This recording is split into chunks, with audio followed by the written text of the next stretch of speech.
Good morning बच्चों।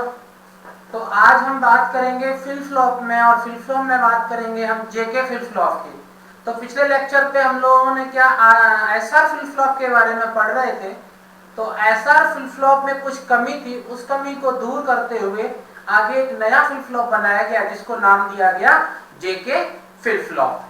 तो JK flip flop कोई नया फ्लिप फ्लॉप नहीं है, आरएस फ्लिप फ्लॉप का जिस तरह हमने लॉजिक डायग्राम बनाया था उसी लॉजिक डायग्राम में थोड़े से दो मॉडिफिकेशंस कर देने हैं, और जैसे ही वो दो मॉडिफिकेशंस हो जाएंगे तो उसके साथ में हमारा क्या है, जेके फ्लिप फ्लॉप बनके तैयार हो जाएगा। चलिए बनाते हैं। तो इसमें भी क्या करेंगे, हम नैंड गेट की हेल्प से बना रहे हैं, तो हमने इसमें क्या किया है कि 4 नैंड गेट का यूज करेंगे। तो ये नैंड गेट नंबर 1, ये नैंड गेट नंबर 2 हम लिया हमने इसको, ठीक है। एक इधर हमने नैंड गेट लगा दिया, एक हमने इधर नैंड गेट लगा दिया।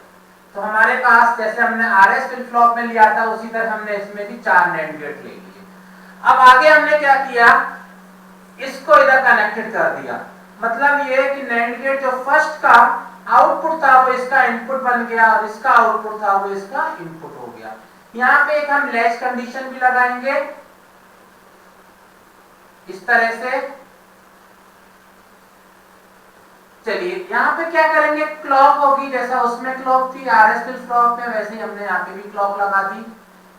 ये हमने यहाँ पे दो इनपुट ले लिया, एस और आर की जगह पे हमने जे एंड के ले लिए। इतना अगर आप देख रहे हैं तो आपका ये अभी तक जो लॉजिक डायग्राम बना ये एसआर फ्लिप फ्लॉप का है।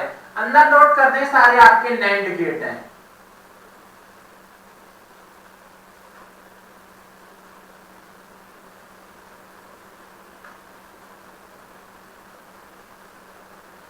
तो फिर मॉडिफिकेशंस क्या किया, हमने कहा था कि दो मॉडिफिकेशंस कर देंगे। देखिए नंबर 1 जो मॉडिफिकेशंस है, यहाँ हम नाम देते हैं QN, और इसको नाम इसका QN टेस्ट देते हैं। ये जो QN है हमने यहाँ से लिया, इस तरह से लेने के बाद में, और जो आपके पास ये जो यहाँ पे नैंड गेट है इसका QN हमने इसका इनपुट बना दिया, ठीक है। सेकेंड क्या है, मॉडिफिकेशंस करेंगे, हमने यहाँ से आउटपुट लिया, और जो हमारे पास जो ऊपर वाला नैंड गेट था उसमें हमने इसको इनपुट बना दिया। अब जो हमारे पास सर्किट डायग्राम बनकर तैयार हो गया, इसको हम कहेंगे जेके फ्लिप फ्लॉप। अब आगे देखते हैं इसकी ट्रुथ टेबल के साथ में क्या ये मॉडिफिकेशंस जो है वो सही है या फिर गलत है। तो इसकी जब ट्रुथ टेबल बनाएंगे तो उसमें हमें क्या करना होगा, एक तो QN का कॉलम ले लेंगे, QN की वैल्यू क्या है, J, उसके बाद में K, और यहां पे लेंगे QN+1। QN क्या है आपका प्रीवियस स्टेज, और QN+1 क्या है नेक्स्ट स्टेज। तो देखिए अगर हमारे पास में दो इनपुट दे रहे हैं, तो अगर दो इनपुट के साथ में J और K अगर दो इनपुट है तो कॉम्बिनेशन हमारे पास कितने बनेंगे, 4 बनेंगे। तो क्या क्या कॉम्बिनेशन बन सकते हैं, तो हम पहले उनको लिख लेते हैं। 0 0 हो सकते हैं J और K, 0 1 हो सकता है, 1 0 हो सकता है, या फिर 1 एंड 1 हो सकता है। बट हमें क्या QN को भी देखना पड़ेगा। तो QN कितने बार 0 हो सकता है, तो 4 बार 0 हो सकता है, ठीक है। तो 4 बार QN की वैल्यू को क्या करेंगे, हम 4 टाइम QN की वैल्यू को ले लेंगे 0 0। उसके बाद क्या करेंगे, QN की वैल्यू को 4 टाइम अगर 0 हुआ तो QN की वैल्यू को हम 1 भी तो ले सकते हैं, और 1 भी कितना टाइम ले सकते हैं, 4 टाइम ले सकते हैं। तो चलिए, तो नीचे भी हमने बना लिया कि 4 टाइम, इसके लिए भी हम 1 लेंगे। तो 1 2 3 एंड 4, ये वैल्यू फिर से ये रिपीट हो सकती है, 0 0 0 1 1 0 एंड 1 1। ये हमारे पास में कंडीशंस हो गई, यानी कि J और K की वैल्यू को क्या क्या लिया जा सकता है, QN की वैल्यू को क्या ले सकते हैं। उस समय हमारे पास में QN की वैल्यू क्या होगी, QN+1 की वैल्यू जो है वो क्या होगी। चलिए स्टार्ट करते हैं। क्लॉक को ऑलवेज क्या मानते हैं कि 1 मानते हैं कि क्लॉक ओपन होगी तभी तो सर्किट काम करेगा। J एंड K की वैल्यू ये हो गया 0, और J एंड, क्योंकि स्टार्टिंग फर्स्ट कंडीशन हम कह रहे हैं, ये वाली हमने कंडीशन लगा दी 0 एंड 0, और जब QN की वैल्यू क्या है 0। अगर हमने यहाँ पे QN की वैल्यू को 0 लिया तो ये इनपुट आपका ऑटोमेटिक 0 बन गया, क्योंकि यही तो यहाँ पे हमने ले रखा है। दूसरे अब हमने क्या किया, ये जो Qn हमारे पास में 0 है और यही आपके पास इधर आ गया तो ये वैल्यू भी होगी आपके पास में 0। अब NAND गेट क्या कहता है, इन तीनों का मल्टीप्लिकेशन कर लो, तो यानी कि 1 0 0 को मल्टीप्लाई करेंगे तो हो गया 0 और 0 का उल्टा कर दें, रिवर्स कर दें, तो वैल्यू आ गई आपके पास में 1। तो इसका कहेंगे यहाँ पे आउटपुट की वैल्यू आ गई हमारे पास में 1। 0 एंड 1 हमें यहाँ पे दिखाई दे रहा है, आउटपुट इनपुट हो गई हमारे इस NAND गेट के लिए। वैल्यू क्या हो जाएगी 0 और 0 का उल्टा कर देंगे तो वैल्यू आ गई हमारे पास में 1। यही तो होना चाहिए, ये अगर 0 है तो ये वैल्यू कितनी होनी चाहिए 1 होनी चाहिए, कि इसका कॉम्प्लीमेंट होता है, और यही हमारे पास में 1 यहाँ आ गया। आगे देखते हैं Q एंड डैश हमारे पास में ये वैल्यू, यहाँ पे Q एंड डैश की वैल्यू आ गई 1। क्लॉक है हमारे पास में 1, तो इनका तीनों का मल्टीप्लिकेशन करेंगे NAND गेट के लिए तो क्या मिल जाएगा आपको 0, और 0 को रिवर्स कर दें तो वैल्यू आ गई आपके पास में 1। जब ये दोनों 1 1 हो गए तो 1 और 1 का मल्टीप्लाई करेंगे तो वैल्यू मिल गई 1, और उसका रिवर्स कर दें तो क्या मिल रहा है आपको 0 मिल रहा है, यानी कि Qn की वैल्यू Qn + 1 की वैल्यू क्या मिल रही है आपको 0 मिल रही है, जस्ट अपोजिट मिल रही है इसकी। इसका मतलब क्या है कि यहाँ पे जो वैल्यू है वो हमारे पास में 0 हो जाएगी। तो इस तरह से हमने क्या कर दिया, ये फर्स्ट कंडीशन को देख लिया और यहाँ पे देखा कि ये वैल्यू हमारे पास में 0 आ जानी चाहिए। आपके एसआर फ्लिप फ्लॉप में भी ये वैल्यू थी वो 0 आ रही थी। नेक्स्ट कंडीशन देखते हैं, कह रहा है कि J की वैल्यू 0 होनी चाहिए, K की वैल्यू 1 होनी चाहिए, Qn की वैल्यू 0 होनी चाहिए। ऑलरेडी हमने 0 ले रखा है, ठीक है। जब ये 0 ले रखा है तो ये तो ऑटोमेटिक 1 हो भी जाएगी, और हम जब इधर लेके आएंगे तो ये 0 यानी कि 1, ठीक है। अभी हम इतना ही देख लेते हैं, पेंसिल और इरेजर का आप यूज करें।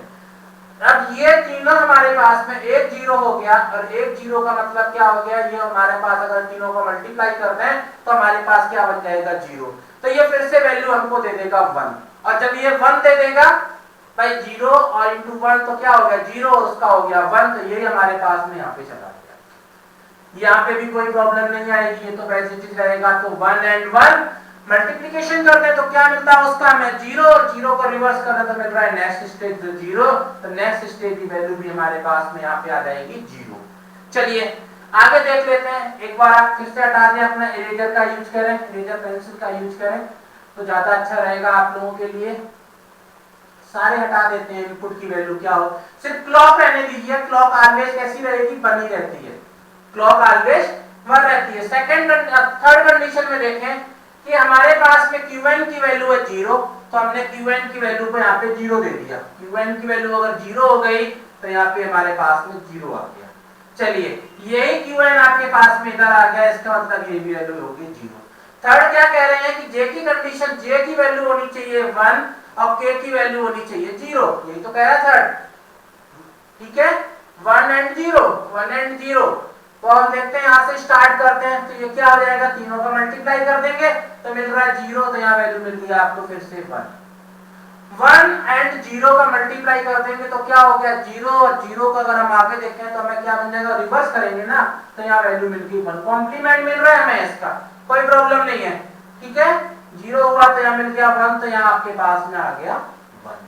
चलिए इधर तो 1 मिल गया। नेक्स्ट स्टेज देखें, यहाँ भी वैल्यू देखिए, यहाँ हमारे पास भी इनपुट चलता हुआ आ गया, तो यहाँ वैल्यू आ गई आपके पास में 1, और तीनों ही 1 हो गए। तीनों का मल्टीप्लिकेशन अगर करेंगे तो मिल रहा है हमको 1, और 1 का उल्टा अगर हम रिवर्स कर दो तो वैल्यू मिल रही है हमको 0।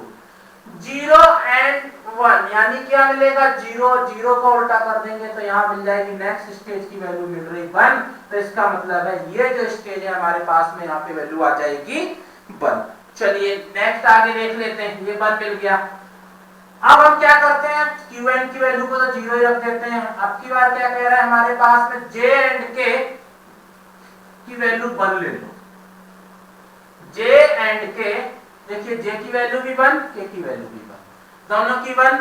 Qn हमारे पास में 0, तो यहाँ पे 0, ये भी हमारे पास यहाँ आ गया, तो यहाँ हो गया 0, ठीक है। आगे बाकी चाहे एक बार आप हटा दें, दोबारा लिख लें, ठीक है, शुरू से ज्यादा अच्छा रहेगा। क्लॉक को कभी भी ऐसा ना करें, क्लॉक ऑलवेज बन रहेगी। हम थर्ड कंडीशन देख रहे हैं, 0 की बात कर रहे हैं। अगर हम यहाँ पे, जब हम यहाँ पे 0 की बात कर रहे हैं तो हम क्या कहेंगे, ये वैल्यू हमारे पास में 0, ये इनपुट आ गया हमारे पास में 0। जब ये इनपुट आ गया 0 तो यहाँ वैल्यू हो जाएगी 0, इन तीनों को मल्टीप्लाई कर देंगे तो 0, तो यहाँ वैल्यू आ गई आपके पास में 1।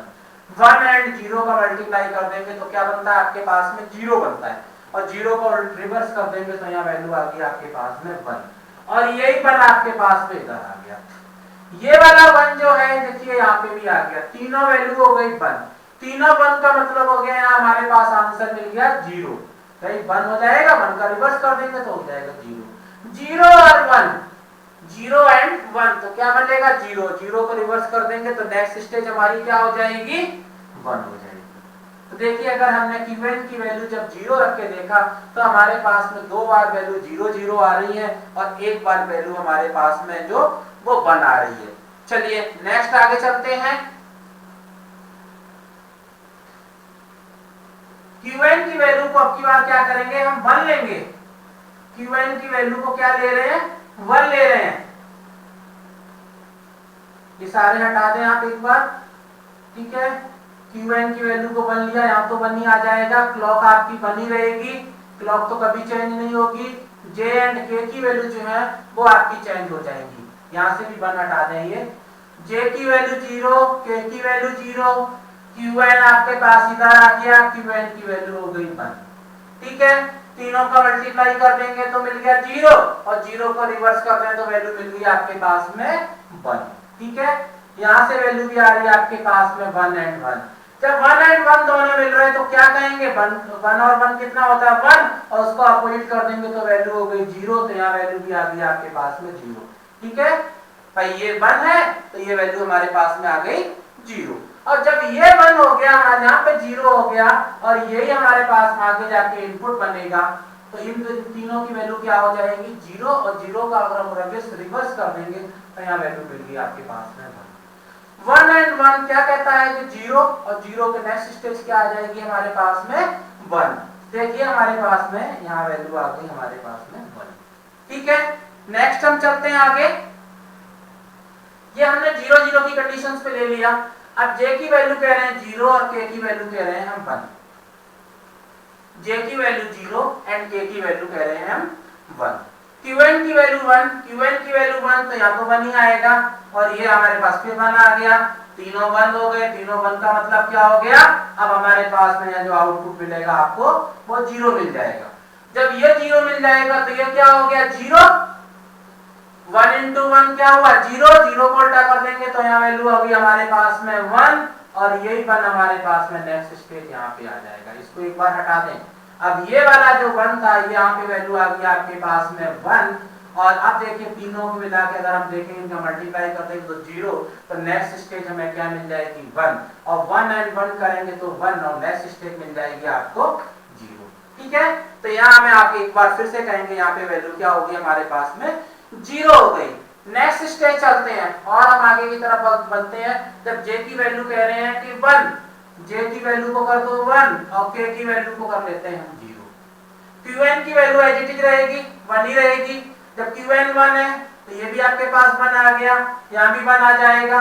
ये देखिए 1 0 1 क्या कहेगा, पहले तो मल्टीप्लाई करेंगे तो 0, तो यहाँ वैल्यू मिल गई आपके पास में 1, और जब ये दोनों 1 एंड 1 मिल गए तो मल्टीप्लाई करेंगे तो क्या वैल्यू बनती है आपके पास में 1, और 1 को अगर हम उल्टा कर देंगे तो वैल्यू कहेंगे यहाँ पे 0 हो गया, तो यहाँ भी हमारे पास में 0 हो गया, ठीक है। अब जब क्यूएन डैश की वैल्यू 0 हो गई और यही हमारे पास में यहाँ इनपुट बनेगा जाके, तो ये वैल्यू हमारे पास में 0, और तीनों को मल्टीप्लाई कर देंगे तो मिल जाता है हमको 0, तो नेक्स्ट स्टेज हमें यहाँ आउटपुट हमें क्या मिल जाएगा 1 मिल जाएगा, ठीक है। और जब 1 एंड 0 तो वैल्यू क्या हो जाएगी 0, और 0 को हम आगे चल जाएंगे तो कहेंगे यहाँ पे, तो नेक्स्ट स्टेज हमारे पास में यहाँ पे क्यूएन की वैल्यू जो है वो 1 आ गई। भाई यहाँ पे तो हमारा नॉट डिफाइंड चल रहा था, लास्ट वाला टर्म और चेक कर लेते हैं हम। जब दोनों 1 1 है, जे भी 1 है, के भी 1 है, तो ये वैल्यू तो हमारे पास 1 आ गई, इधर भी 1 आ गया, ठीक है। मेन प्रॉब्लम कहाँ पे रहेगी, इसको आप इसको हटा दें, अभी देखना पड़ेगा यहाँ पे वैल्यू क्या आएगी, ये तो दोनों 1 1 है। तो देखिए हम करेंगे क्या, तीनों 1 है, अगर ये तीनों ही 1 है तो क्या मिलेगा 1, और 1 का अपोजिट करेंगे तो मिल रहा है हमको 0, और 1 एंड 0, 1 एंड 0 तो क्या मिलेगा 0, 0 को हम आगे ले जाएंगे रिवर्स करेंगे तो यहाँ वैल्यू मिलेगी आपको 1। इसका मतलब यहाँ क्या वैल्यू आ गई 1, और यही 1 आपका इधर बन जाके इनपुट जाके बनेगा, जाके तीनों अगर 1 हो जाते हैं तो क्या मिलेगा 1, और 1 का अपोजिट कर दो तो वैल्यू मिल जाती है आपके पास में 0। और 0 एंड इन दोनों को अगर हम देख लें, ठीक है, एक बार देखो फिर से देख लें, जे एंड के दोनों हमने 1 ले लिए, क्लॉक भी 1 है, क्यूएन की वैल्यू भी हमारे पास में 1 है, ठीक है। 1 एंड 1 जब हम ले रहे हैं तो क्या मिल रहा है आपको 0 मिल रहा है। चेक करें, देखिए तीनों 1 है, ए भी 1 है, तीनों 1 है हमारे पास में, और इनको तीनों को मल्टीप्लाई करेंगे तो मिल जाएगा आपके पास में 0, और क्योंकि भाई ट्रिपल 1 और उनका अपोजिट कर दोगे तो बन गया आपके पास में 0, और यहाँ से आ गया 1, 1 एंड 1 तो 0, तो यहाँ वैल्यू आ गई 1, और ये 1 आपके पास इधर आ गया। इधर फिर से अगर हम इन दोनों को देख लें, इनका दोनों मतलब ये वाला 1 जो था, ये 1 हमारे पास इसका आ गया, क्लॉक हो गई 1, तो तीनों हो गए 1, तो आउटपुट क्या मिल रहा है आपको 0, और 0 जब दोनों मिल रहे हैं तो हमें 0 और 1 तो क्या बन गया 0, तो नेक्स्ट हमारे पास स्टेज क्या आ जाएगी 1 आ जाएगी, ठीक है ना। नेक्स्ट स्टेज जो है हमारे पास में 1 नहीं आएगी, एक बार रीचेक करें।